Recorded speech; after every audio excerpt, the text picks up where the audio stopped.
Last time हमने British किस तरीके से भारत के अंदर आते हैं और ब्रिटिशर्स का क्या क्या रोल रहता है भारत के अंदर और किस तरीके से फर्दर वो जा करके जो है अपनी एस्टैब्लिशमेंट करते हैं। बैटल ऑफ प्लासी हमने देखा, बैटल ऑफ बक्सर देखा आपने। अब हम देखने जा रहे हैं किस तरीके से कंपनी ने भारत के अंदर एक्सपेंशन करना स्टार्ट किया। ठीक है, तो हमारा फर्दर आज टॉपिक है expansion of the company rule. Okay, now first of all जब बैटल ऑफ प्लासी और बैटल ऑफ बक्सर के बाद जब कंपनी के पास दीवानी राइट्स आ चुके थे, ठीक है, तो अब उन्होंने सोचा कि अब हमारा ओवरऑल कंट्रोल होना चाहिए अपनी टेरिटरी के अंदर, राइट। तो ओवरऑल कंट्रोल के लिए उन्होंने सबसे पहला रेगुलेटिंग एक्ट निकाला 1773 के अंदर। ठीक है, 1773 के अंदर जो उनका रेगुलेटिंग एक्ट आया ब्रिटिशर्स के लिए इंडिया के अंदर एक पूरी तरीके से ओपन इकोनॉमी बन चुकी थी उनके लिए कि अब वो पूरी तरीके से ट्रेड जो करना चाहे कर सकते हैं। ठीक है, उनके पास दिवानी राइट्स आ चुके थे, वो ओवरऑल कलेक्शन कर सकते थे अपने टैक्सेस का। ठीक है, तो सबसे पहले जो गवर्नर जनरल हुए बंगाल के, ठीक है, वॉरेन हर्सिन, ठीक है, इनके पास सारी एक्टिविटीज आ चुकी थी, चाहे वो पॉलिटिकल एक्टिविटीज हो, ठीक है, चाहे वो रेवेन्यू कलेक्शन हो, ठीक है, चाहे वो और भी गलत तरीके की ऑपरेटिंग मैनेजमेंट हो जो कि एक हाई लेवल एडमिनिस्ट्रेशन करता है अपने टेरिटरी के अंदर। बाद में जब लॉर्ड वॉरेन हस्टिन ही इंडिया के सबसे पहले गवर्नर जनरल भी बनते हैं। ठीक है, वो मद्रास और मुंबई के लिए जितने भी ऑफिसर्स होते हैं, ठीक है, जिनका एडमिनिस्ट्रेशन होता है, उन सब पे भी ये ओवरऑल हेड बन जाते हैं। ठीक है, इंडिया के ये बन जाते हैं, ठीक है, गवर्नर जनरल।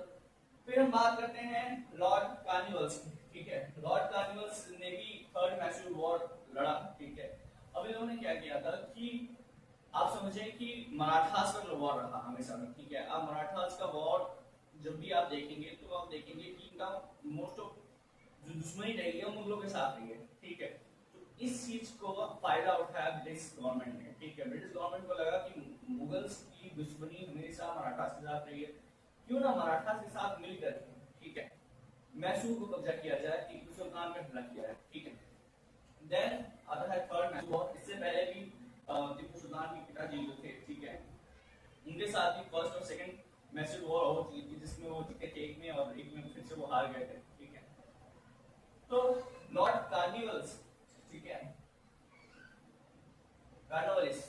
लॉर्ड कार्नवालिस के टाइम पे, ठीक है, मतलब ये भी गवर्नर जनरल रहे थे, उसमें थर्ड मैसूर वॉर हुई। ठीक है, बाद में आते हैं जॉन सॉर। ठीक है, इनकी रिजिड पॉलिसी रही। ठीक है, मराठा के साथ मिलकर के इन्होंने जो कार्नवालिस ने जो मराठा के साथ मिलकर के जो वॉर जीता था। ठीक है, बाद में जब ये आते हैं जॉन सॉर, तो इनकी रिजिड पॉलिसीज होती हैं, जिसकी वजह से क्या होता है कि मराठास वापस पावर पे आ जाते हैं, मतलब Marathas become the most strong. ठीक है, तो इस चीज को ओवरकम करने के लिए, ठीक है, वापस एक गवर्नर जनरल आते हैं जिसका नाम होता है वेल्लेस्ली। लॉर्ड वेल्लेस्ली का सबसे बड़ा जो महत्वपूर्ण काम होता है ब्रिटिश एम्पायर के अंदर, वो होता है सब्सिडी अलायंस। अब सब्सिडी अलायंस क्या होता है, इस बात को अच्छे समझते हैं।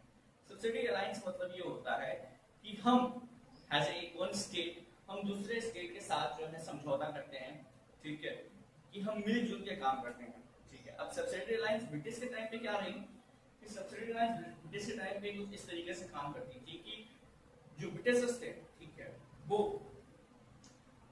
अपनी जो आर्मी होती थी, ठीक है, वो आर्मी का मेंटेनेंस जो होता था, ठीक है, वो अदर स्टेट संभालती थी और स्टेट्स को खुद की आर्मी रखने का हक नहीं रह गया था। ठीक है, जिसकी वजह से क्या होता था कि जो भी उनको प्रोटेक्शन चाहिए थी, ठीक है, वो ब्रिटिशर्स प्रोवाइड करते थे और बदले में उनकी आर्मी का प्रोटेक्शन, मतलब उनकी आर्मी का मेंटेनेंस स्टेट देखती थी। ठीक है, तो स्टेट का मेनली काम था कि वो मेंटेनेंस देखे, ठीक है, प्रॉपर टैक्सेस दे, जिसके बदले में ब्रिटिश गवर्नमेंट जो होती थी उनको सेफ्टी प्रोवाइड करती थी। ठीक है, इस सब्सिडी अलायंस ने क्या किया, इस सब्सिडी अलायंस से इतना पावरफुल इंपैक्ट क्रिएट किया जिसके वजह से ब्रिटिश एम्पायर की जड़ें जो होती थी वो इंडिया के अंदर बहुत ज्यादा स्ट्रांग हो गई। ठीक है, अब स्ट्रांग होने की वजह से क्या हुआ कि धीरे धीरे धीरे धीरे ब्रिटिश एम्पायर का परचम जो है पूरी तरीके से फैल गया और कई सारे स्टेट जो है, ठीक है, चाहे वो क्या कहते हैं मराठा साइड हो, ठीक है, चाहे राजस्थान हो, चाहे एमपी हो, ऐसे से करते करते जो ग्वालियर था, ठीक है, ऐसे बड़े जितने भी स्टेट्स हैं, ठीक है, उनका आपने नाम सुना होगा, वो धीरे धीरे क्या हुआ, ब्रिटिश कंट्रोल के अंडर में आ गए। बाद में हस्तिन को जानते ही आप लोग, वरुण सिंह, ठीक है, ये वापस जब आते हैं तो इन्होंने क्या किया था, नेपाल में जाकर के जो है इन्होंने वॉर की थी, ठीक है, और जो वहाँ के गोरखास होते हैं, एवरीबॉडी नोस कि Nepal is famous for Gorkhas, इनके वॉर के लिए, ठीक है, वॉर ट्रेजेडी के लिए जो गोरखास होते हैं वो फेमस होते हैं। तो गोरखास के साथ इन्होंने गोरखास को अपनी आर्मी में बना दी, अपनी जगह दी, और गोरखास के साथ एक प्रॉपर आर्मी बनाई, ठीक है। बाद में अगर हम देखते हैं तो सबसे बेटर जो है भारत के अंदर किसी ने इम्पैक्ट डाला ब्रिटिश रूल को लेकर के, तो वो थे लॉर्ड डलहौसी, ठीक है। लॉर्ड डलहौसी का जो है हम पूरी तरीके से अगर विवरण निकाले, ठीक है, लॉर्ड डलहौसी को पूरी तरीके से हम समझते हैं, ठीक है, तो ये होता है कि लॉर्ड डलहौसी ने एक एक्ट निकाला था, एक ट्रीटी निकाली थी, जिसे कहते थे डॉक्ट्रिन ऑफ लैप्स। हालांकि आपके टेक्स्ट बुक में नहीं दिया हुआ है doctrine of lapse, but doctrine of lapse ही आपके जो फर्दर जो पॉइंट्स दिए हुए हैं कि किस तरीके से उन्होंने अदर स्टेट्स को जो अपने एंटर कर लिए, ठीक है, ये थ्रू सारा का सारा डॉक्ट्रिन ऑफ लैप्स के अंदर हुआ था। तो इस चीज की चर्चा जो है हम एक्स्ट्रा फैक्ट्स में करेंगे, बट आप में जो दिया हुआ है कॉमनली कौन से स्टेट्स वो रहे थे अंदर, तो डॉक्ट्रिन ऑफ लैप्स के अंदर जो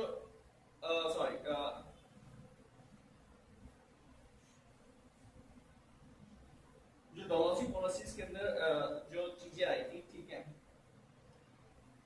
ये इन्होंने वॉर के थ्रू कितने पंजाब, ठीक है, पेगू को अंदर किया था अपने, ठीक है, annexation during the king time without heirs, Satara, Jaipur, Sambalpur, ठीक है, तो मतलब निजाम को भी इन्होंने किया था अंदर में, अवध को भी किया था, और ये इनके ही टाइम पे सबसे पहले जो है रेलवे चली थी from Mumbai to Thane, it is 1853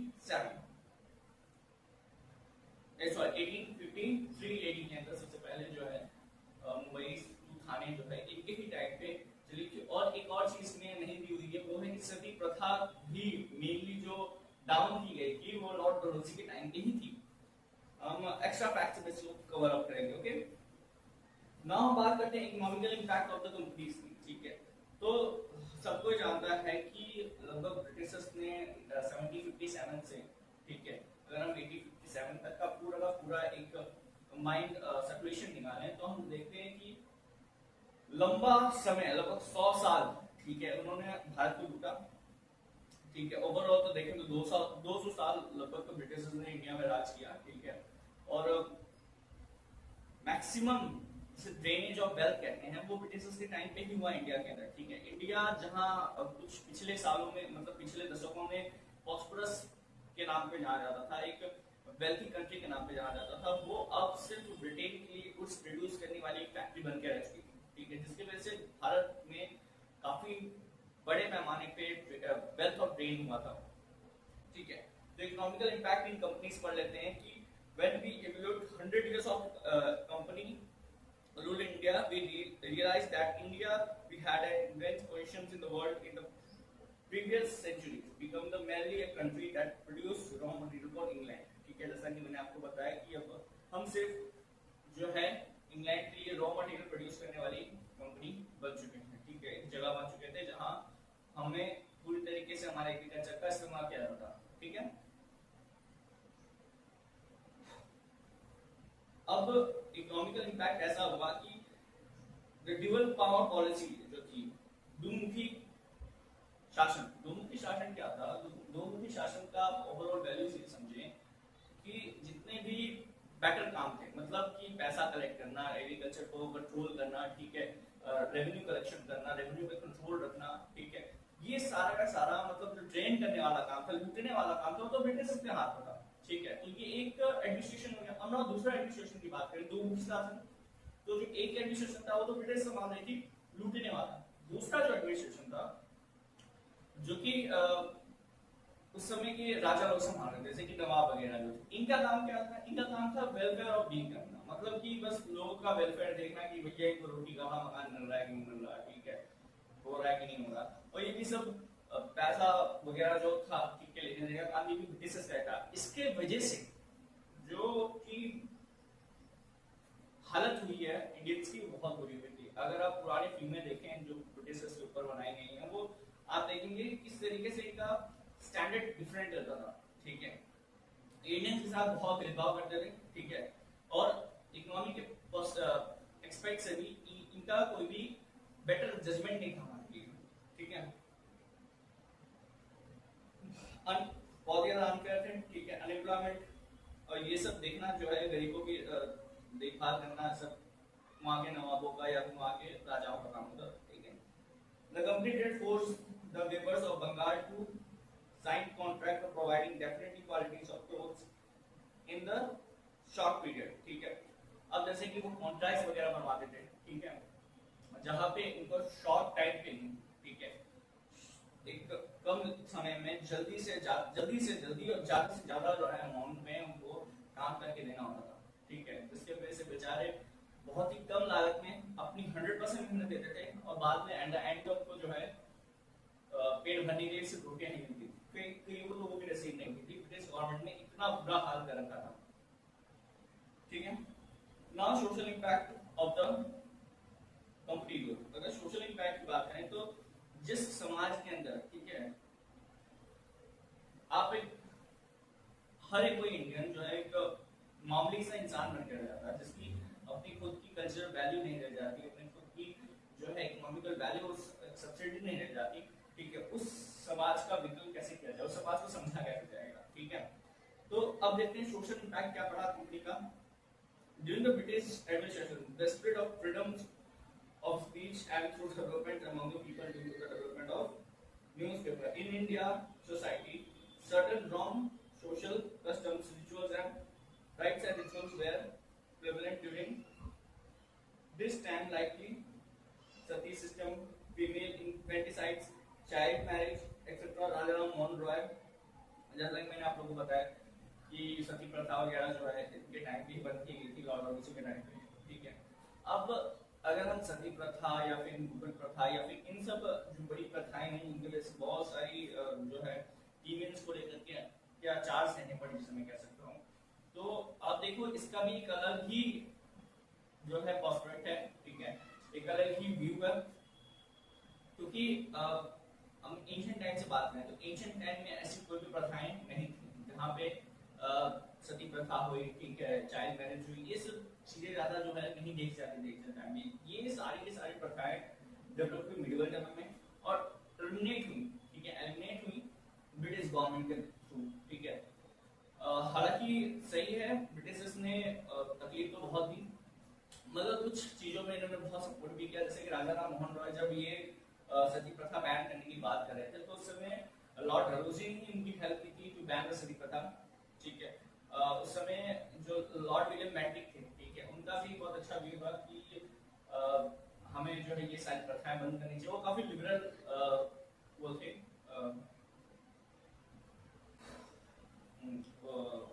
governor general Lord William Bentinck, but and में यही हुआ कि इन सारी प्रथाओं को जो है बंद किया गया, चाइल्ड मैरिज हो गई, सती प्रथा हो गई, ठीक है। राजा राम मोहन रॉय,